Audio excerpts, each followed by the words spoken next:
So hi friends, welcome back to another video. నేను మీ సునీల్, మీరు చూస్తున్నారు సునీల్ టెక్నాలజీ. సో ఫ్రెండ్స్, ఈ రోజు మనం ఈ వీడియోలో అయితే 2024 సంబంధించిన టీవీఎస్ అపాచీ ఆర్టీఆర్ 164 యొక్క కంప్లీట్ రియల్ యూజర్ రిపోర్ట్ అనేది మనతో షేర్ చేసుకోవడానికి రవికుమార్ గారు అయితే ఉన్నారు. So hearty welcome sir. First of all me congratulations. ఎందుకంటే సో కొత్త బైక్ అనేది కొనుక్కోవడం అనేది అందరికీ కూడా ఒక డ్రీమ్ లో అయితే ఉంటుంది అనమాట. సో మీరు ఫస్ట్ ఆఫ్ ఆల్ మీరు ఒక బైక్ అనేది సొంతం చేసుకున్నారు కాబట్టి కంగ్రాచులేషన్స్. సో మీ ఎక్స్పీరియన్స్ అనేది ఇప్పుడు మాతో అయితే షేర్ చేసుకోండి. సో ఫస్ట్ ఆఫ్ ఆల్ మీరు ఈ బైక్ కొని ఎన్నాళ్ళు అవుతుంది సార్? మీరు 2 years అవుతుంది. 2 years అవుతుంది. 2023 మోడల్ అయితే మీరు తీసుకున్నారు. 22 మోడల్ తీసుకున్నారు, 2022 మోడల్ తీసుకున్నారు. సో ఈ బండి కొనే ముందు మీరు ఇంతకు ముందు ఏదైనా బండి కొన్నారా, లేదా డైరెక్ట్ ఇదే బండి తీసుకున్నారా? నాది ఫస్ట్ బైక్ వచ్చి పల్సర్ 115. పల్సర్ 150 తీసుకున్నారు. వాడారు అది 1 year ఆడి మా బ్రదర్ కి ఇచ్చేసాను. ఓకే. తర్వాత అవుట్ ఆఫ్ వెళ్ళి మళ్ళీ వచ్చి తీసుకున్నాను. Okay okay. ఇది కొనే ముందు వేరే ఏ బైక్ అయినా చూసారా, లేకపోతే డైరెక్ట్ ఇదే బైక్ తీసుకున్నారండి? చూసాను. మళ్ళీ పల్సర్ కి వెళ్ళాను. పల్సర్ FZ కి వెళ్ళాను. FZ చూసారు. FZ చూసి మా బావగారు దీంట్లో మేనేజర్ ఓకే వర్క్ షాప్ లో టీవీఎస్ లో ఆయన సజెస్ట్ చేస్తే దీన్ని తీసుకున్నాను. ఓకే. ఇప్పుడు మీరు తీసుకున్నప్పుడు ఫుల్ క్యాష్ పెట్టి తీసుకున్నారా, లేదంటే ఈఎంఐ పెట్టి తీసుకున్నారా? మీరు ఫుల్ క్యాష్ అని. ఫుల్ క్యాష్ పెట్టి తీసుకున్నారు. ఎంత అయింది సార్ అప్పుడు? అప్పుడు 1,64,000 అయింది. 1,64,000 అయిందండి అప్పట్లో. ఓకే అండి. ఫస్ట్ ఆఫ్ ఆల్ మీకు లైటింగ్ లో ఏమన్నా డిసప్పాయింట్ అయినా అయ్యారా? అంటే మీకు నైట్ టైం విజిబిలిటీ ఎలా ఉందండి మీకు? అసలు దీంట్లో డిసప్పాయింట్ అయితే ఏం లేదు. చాలా బాగుంటది లైటింగ్. లైటింగ్ కదండి, ఎల్ఈడి ఇచ్చారు. అవును, చాలా బాగుంటది లైటింగ్. పట్టాలు ఉన్నట్టు ఉంటది. ఇంకా నైట్ టైం కూడా మీకు ఎటువంటి ప్రాబ్లం లేదు లైటింగ్. అసలు మీకు టర్న్ ఇండికేటర్స్ ఇవి బల్బ్ ఇచ్చారు కదా, అది ఒకటే ఎల్ఈడి ఇస్తే బాగుండు అనిపించింది. ఎల్ఈడి ఇస్తే బాగుంది అనిపించింది. అవును, కొంచెం లుక్ బాగుండేది. అలాగే నెక్స్ట్ టైర్స్ గ్రిప్ ఎలా ఉందండి మీకు? బాగుంది సార్. మనం కార్నరింగ్ చేసినప్పుడు కానీ, లేదంటే హై స్పీడ్ లో రైడ్ చేసినప్పుడు కానీ ఏమన్నా స్కిడ్ అవుతుంది, మనకి వీల్ అనేది స్పిన్ అవుతున్నట్టు ఏమైనా అనిపించింది? నాకైతే ఇప్పుడు వరకు అనిపించలేదు.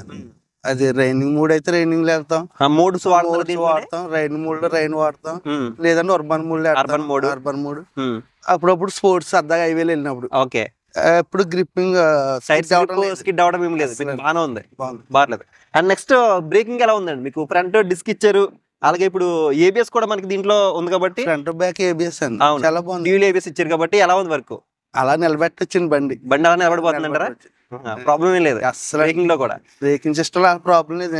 ఎమర్జెన్సీగా కొట్టినా 2 బ్రేకులు పట్టుకున్నా బండి అలా నిలబడిపోతుంది. బండి గుద్దేయడం కానీ అలాంటిది ఏంటి, యాక్యురేట్ గా బ్రేక్స్ అనేవి వర్క్ అవుతున్నాయి. బాగుందండి. అలాగే నెక్స్ట్ మీరు బండి తీసుకున్న తర్వాత ఎంత దూరం మీరు లాంగ్ డిస్టెన్స్ అని ట్రావెల్ చేశారా?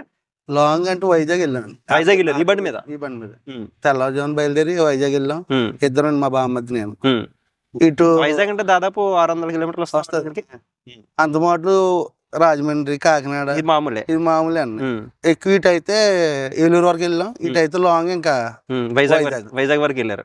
సో మీరు అంత దూరం ట్రావెల్ చేసినప్పుడు మీకు ఏమన్నా టాప్ స్పీడ్ ఎంత వరకు రీచ్ అయ్యారు దాంట్లో? ఇప్పుడు మీరు దీంట్లో అయితే నేను 110 లాస్ట్ 110 దాకా రీచ్ అయ్యారు. 110 దాకా వెళ్ళినప్పుడు మీకు ఏమన్నా వైబ్రేషన్స్ అని అనిపించాయి మీకు? లేదండి, వైబ్రేషన్స్ మనకి ఇక్కడ ఫుట్ బ్యాగ్స్ దగ్గర కానీ, లేకపోతే హ్యాండిల్ బార్ దగ్గర కానీ, మనకి ఇక్కడ సీట్ దగ్గర కానీ మీకు ఏదైనా వైబ్రేషన్ అని అనిపించాయి? లేదు, నాకైతే అనిపించలేదు. మీకు వైబ్రేషన్ బాగా అనిపించింది? కొంచెం వేడి వస్తుంది అంతే, హీట్ వస్తుంది, ఇంజిన్ హీట్ వస్తుంది అంటే అంత లాంగ్ డిస్టెన్స్ అది తప్పించి ఇంకా వైబ్రేషన్ అలాంటిది ఏంటి. హీటింగ్ అయితే కొద్ది లైట్ లాంగ్ వెళ్ళినప్పుడు కంపల్సరీ వస్తుంది. అంటే ఆగితే వెళ్ళాం కాబట్టి అది కూడా కంఫర్ట్ గానే ఉంది. బాగుంది మాకైతే ఓవరాల్ ఈ బండి బాగానే ఉంది. హీటింగ్ అయితే కొంచెం లాంగ్ డిస్టెన్స్ వెళ్ళినప్పుడు కొంచెం హీట్ అయితే వస్తుంది. నార్మల్ గా అయితే హీటింగ్ ఏం ఇష్యూ ఏం లేదు. మీకు గేర్ బాక్స్ ఎలా వర్క్ అవుతుంది? మనకి ఏమైనా హార్డ్ ఉందా, స్మూత్ గానే ఉంది? స్మూత్ గానే ఉంది, చాలా స్మూత్ గేర్ బాక్స్. సౌండ్స్ అలాంటి ఏం లేదు, బాగుంది స్మూత్ గా. చైన్ సౌండ్ ఏమైనా వస్తుందా? చైన్ ఈ మధ్యలో స్టార్ట్ అయింది.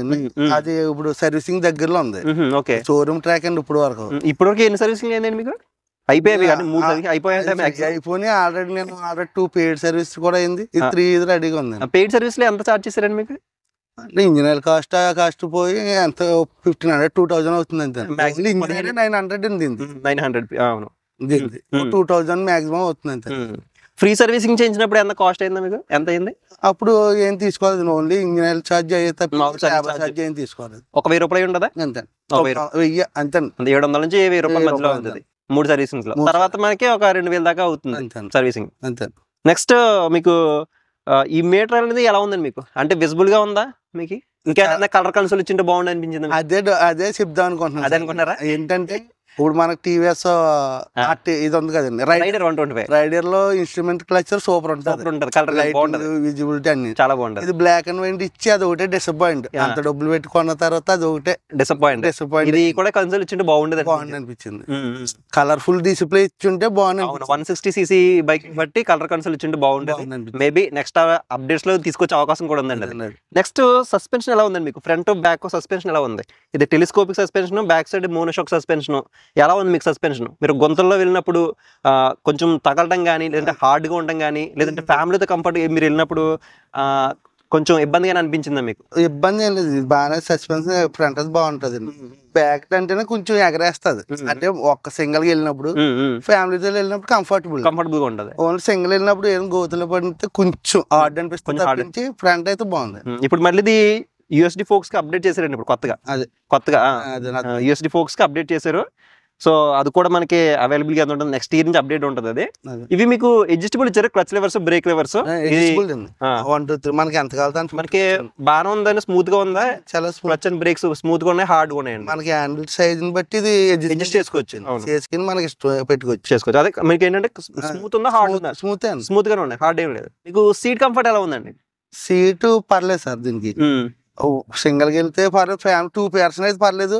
3rd పర్సన్ ఎక్కించుకుంటే కొంచెం ఇబ్బంది. బైక్ అంటే ఇద్దరే కదా, ఇద్దరికి. అవును, ఎప్పుడన్నా తప్పని పరిస్థితుల్లో 3వ ఎత్తున ఎక్కించుకుంటే కొంచెం అడ్జస్ట్మెంట్ అవ్వాలి. ఇద్దరికి అయితే ఫుల్ కంఫర్టబుల్. కుషనింగ్ ఎలా ఉందండి? మనకి మెత్తగా ఉందా, హార్డ్ ఉందా? చాలా మెత్తగా ఉంటుంది. మనకి బ్యాక్ పెయిన్ రావడం, బ్యాక్ పెయిన్ అలాంటిది లాంగ్ జర్నీ చేసిన వీటి కానీ అలాంటివి ఏమనిపించదు. ఎంత దూరం హ్యాపీగా వెళ్ళి వచ్చేటప్పుడు బాగుంటది. స్పాంజ్ అంతా బాగుంది. హ్యాండిల్ ఎలా ఉందండి? హ్యాండిల్ కంఫర్ట్ మనకి భుజాలని పెయిన్ వస్తున్నాయా? అండ్ మనకి కొంచెం డౌన్ ఉంటాం కానీ, హైట్ ఉంటాం కానీ అని అనిపించిందా మీకు? నాకైతే ఏం తేడా తెలియలేదు సార్. అంటే మీకు కంఫర్టబుల్ గా రైడ్ చేశారు, కంఫర్టబుల్ గా మీరు రైడ్ చేశారు. ఒకటే కంఫర్టబుల్ గా. అంటే ఏదైనా తేడా ఉంటే కనుక మనకి షోల్డర్ పెయిన్స్ రావడం కానీ వస్తాయి. ఇది అంటే ఇప్పుడు R15 ఉందనుకోండి, మనం మాట్లాడుకోవాలంటే R15 అంటే మనకి కొంచెం మనం లీన్ అయ్యి డ్రైవ్ చేయాలి, కొంచెం మనకి హ్యాండ్స్ పెయిన్ వస్తాయి, ఈ వ్రిస్ట్ కానీ పెయిన్ వస్తూ ఉంటది.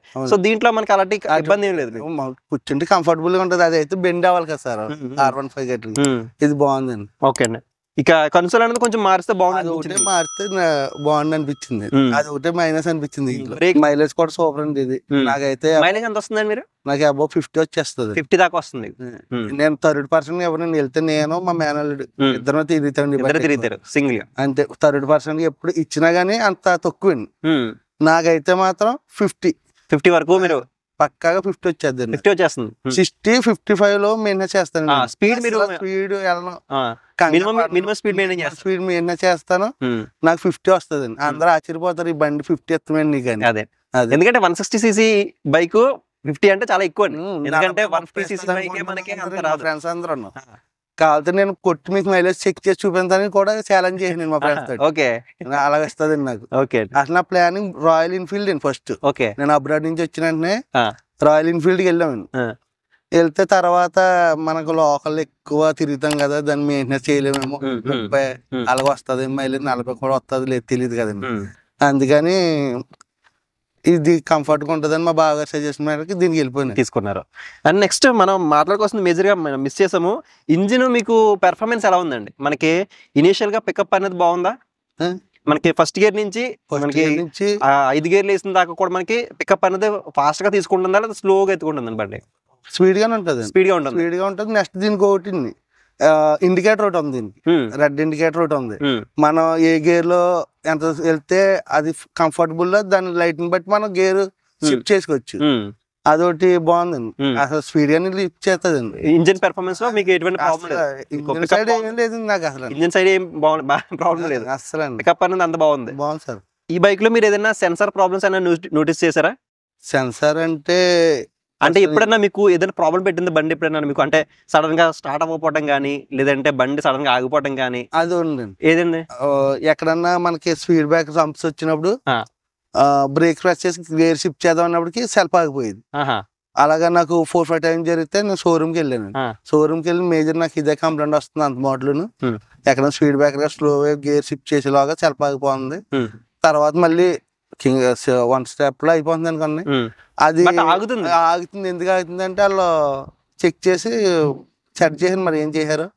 ప్రస్తుతానికి అయితే 1 ఇయర్ నుంచి లేదు. ఫస్ట్ స్టార్టింగ్ లో ఇబ్బంది పెట్టింది, తర్వాత నుంచి ఏం లేదు.